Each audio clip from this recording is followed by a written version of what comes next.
नमोबुद्ध नगरपालिकाको वडा नम्बर 11 हो हजुरको यो बाटो यस्तो छ। आकाश गर्जिरहेछ, पानी पर्दैछ, गाडी पाइँदैन। म चाहिँ यो बालमैत्री वडा घोषणाको लागि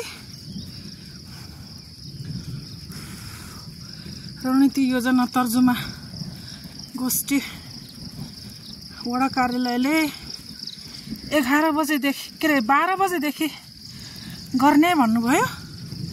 त्यसो भएर म आएको हिँड्दैछु। पानी छ, बाटोमा जङ्गल छ,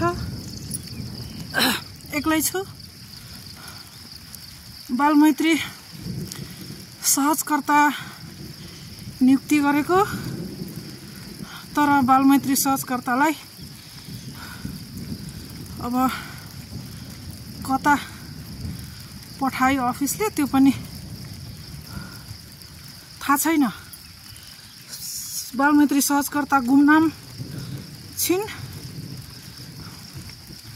बालबालिकाको नाममा तलब शीर्षक राखेर जागिर चाहिँ खुवाकै हो हजुर।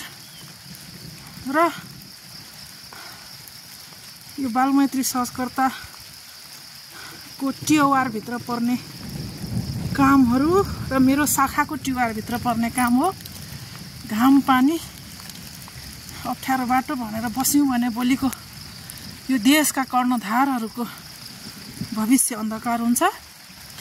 त्यसैले म चाहिँ यो पानी, झरी, बादल, यो हिलो बाटो को मलाई खासै वास्ता नगरिकन झरिरहेछु। म वडा कार्यालय रोड, मेन रोड भन्दा अलि निकै पर पर्छ। जङ्गल हेर्नु, बाढी आयो, बाघ निस्कियो अथवा केही भवितव्य पर्यो भने पनि म चाहिँ एक्लै छु। म कति सामना गर्न सक्छु। सरकारी कर्मचारीहरू कुर्सीमै टेबलमै बसेर खान्छन् भन्ने छ। सबै सेक्टरको त्यस्तो हुँदैन हजुर। हामी फिल्ड र प्रत्यक्ष घर दैलोमै पुग्ने प्रकृतिका काम गर्ने कर्मचारीहरू चाहिँ यस्तै हो। ल हेर्नु, जङ्गल बाटो हेर्नु होला, पानी परिरहेछ।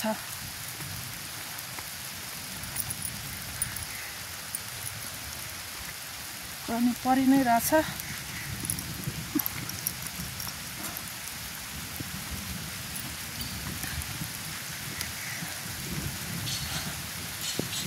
घाम पानीसँग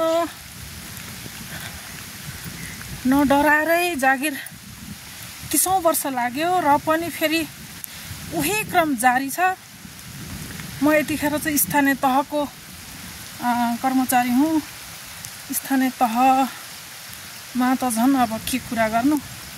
यो महिला बालबालिका शाखा भन्ने छायामा परेको र गणनामा नआएको शाखा र कर्मचारी। तैपनि म मेरो आफ्नो प्रयास छोड्दिनँ जबसम्म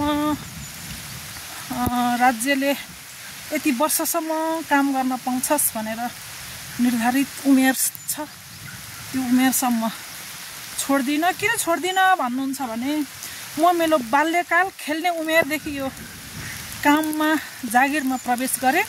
त्यसै अहिले चाहिँ कसैको दबाब र कसैले पनि यो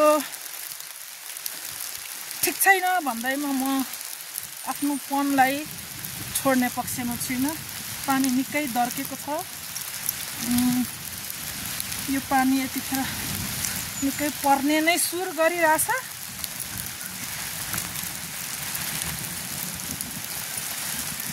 ठिकै छ। म अब आधी घन्टा हिँडेपछि पक्कै पुग्छु।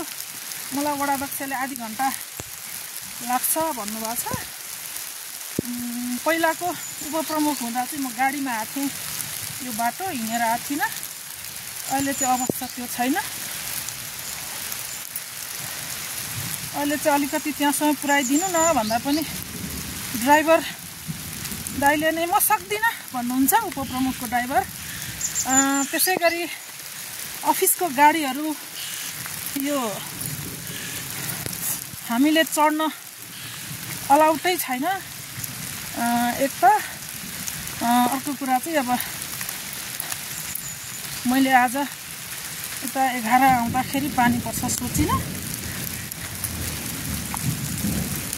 ठिकै छ, पानी परे पनि म आउनै पर्थ्यो। किन भन्दा हिजो अस्तिदेखि नै खबर भइसकेको छ। मेरो मोबाइल पनि बिग्रिन्छ होला। यो भिडियो गरिरहेको चाहिँ मैले किन भन्दा बाटोमा कदाचित मलाई अप्ठ्यारो भइहाल्यो भने पनि यो रहन्छ भन्ने हिसाबले मैले भिडियो गरेको। पानी निकै ठुलो पर्यो। म अब यो रुखमुनि ओत लाग्नुपर्छ। यो रुखमुनि ओत लाग्नै पर्छ एकछिन, किनभने नत्र मेरो मोबाइल बिग्रिनेवाला छ।